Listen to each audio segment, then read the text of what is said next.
Hello everyone, my name's Gavin and a very warm welcome to you all. Instead of our usual online worship, I hope you don't mind, I've got something a little different for you this week. When I had the first half of my sabbatical last year, I managed to complete the writing of a few new songs, and I'm still in the process of recording them, but I thought I'd share one of them with you today. So today's message takes the form of an introduction to the song, and then you'll be the first people to hear it in its almost finished form. Meaningless, meaningless, everything is meaningless. There's nothing new under the sun. And what does anyone gain from their labours? Everything is wearisome, more than I can express. All of it is meaningless, a chasing after the wind. It's not the most inspiring of opening chapters to a book of the Bible, is it? And it might not inspire you to read the rest of the book of Ecclesiastes. I mean, it really sounds like the author, perhaps King Solomon or someone inspired by him, is going through a midlife crisis, which is something that lots of people experience when, in the football game of life, they realise they are now in the second half. For some people, that results in comical or embarrassing attempts to regain their lost youth. For most, it involves a time of questioning and wondering if they've been wasting their time so far, what opportunities they may have missed, and are searching for something more meaningful in the years ahead. When I read the book of Ecclesiastes as a teenager, I dismissed it. Apart from those well-known verses from chapter 3 about there being a time for everything. But now I find it speaks to me in a different way. Now, this can't possibly mean that I'm going through a midlife crisis because I'm obviously far too young. But anyway, I wrote a song reflecting on the whole book. King Solomon seems to be looking back on his life with a lot of regret for the way he spent his time and for the things he's been chasing after, which have not brought him real joy. In fact, all the things he's been chasing after his whole life, in working hard and accumulating wealth and power, accumulating possessions, indulging in the things that he thought would make him happy, trying to become as knowledgeable and wise as possible. All these things now seem utterly meaningless. They're like chasing after the wind. But not everything is meaningless to him.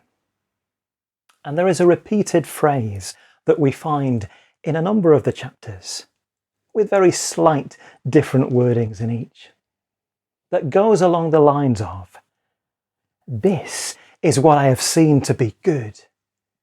It is fitting to eat and drink and to find enjoyment in all the toil with which one toils under the sun. This is the gift of God." Now, I don't think that this is an encouragement to spend all our time indulging in eating and drinking. I think it's an encouragement to find enjoyment in the simple things of life and in the midst of the difficult things of life, and to be grateful for all the gifts that God has already given, rather than missing the joy in these things by spending all our time chasing after something more. To find time to really live. And reading this in the light of the Gospels, we might want to add to find time to discover the fullness of life that Jesus comes to bring. If you haven't seen the film The Bucket List, then I highly recommend it.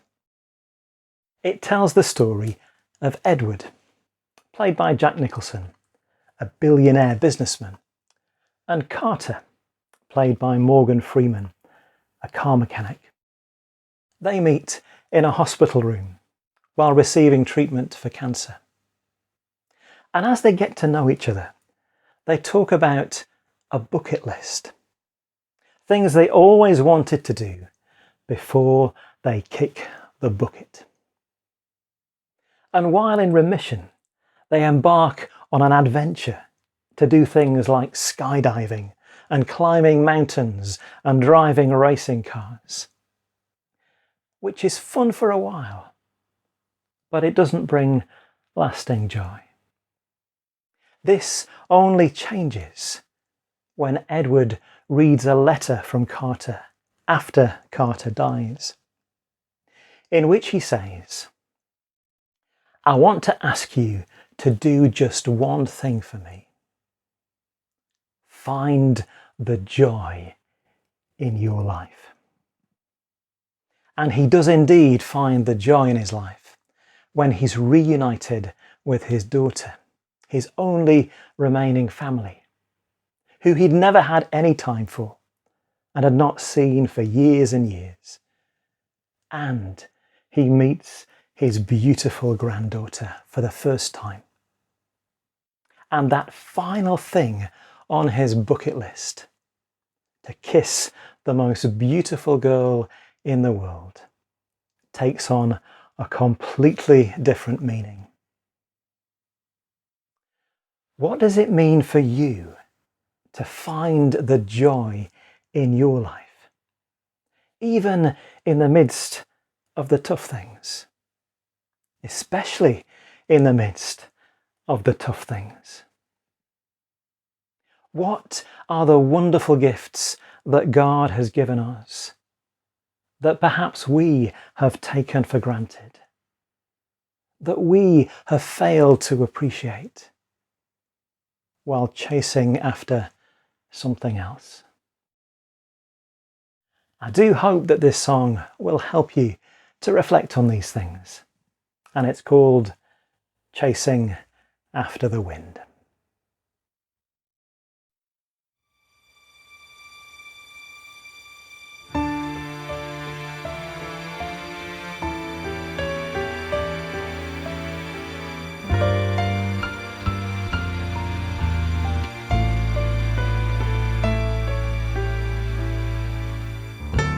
Under the sun, there is nothing new,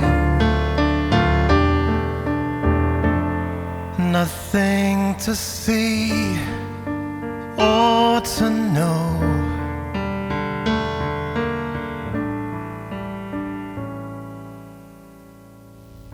Cycles repeating while rivers run by, weary with nothing to show.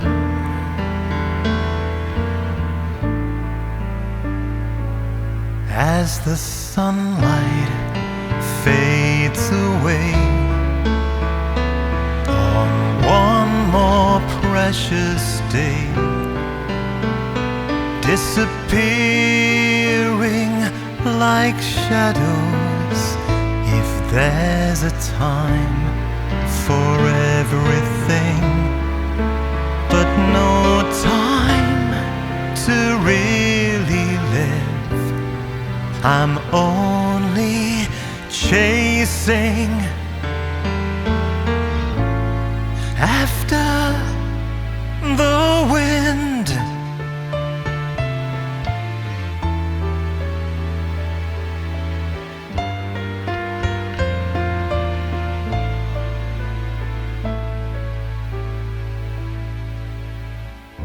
silver and gold, and the finest red wine. All I thought my heart desired,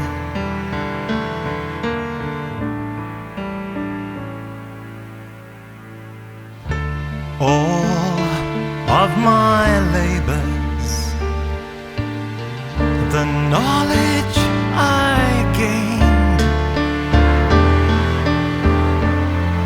have left me lonely and tired.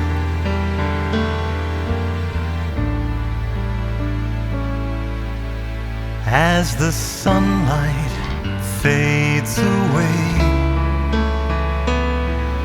on one more precious day, disappearing like shadows. If there's a time for everything, but no time to really live, I'm only chasing after the wind.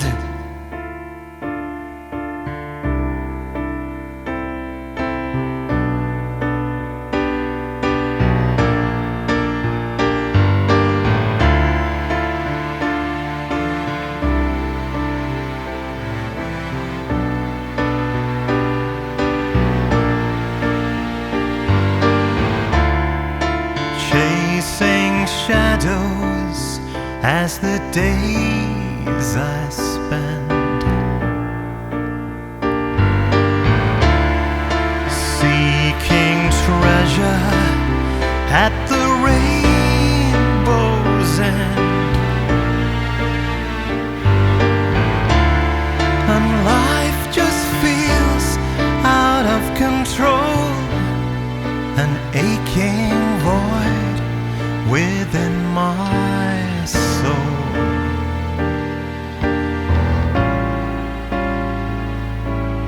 If there's a time for everything, but no time to really live, I'm only chasing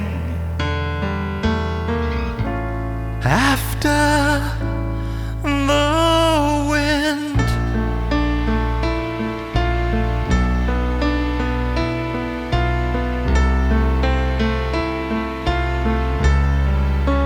Only chasing after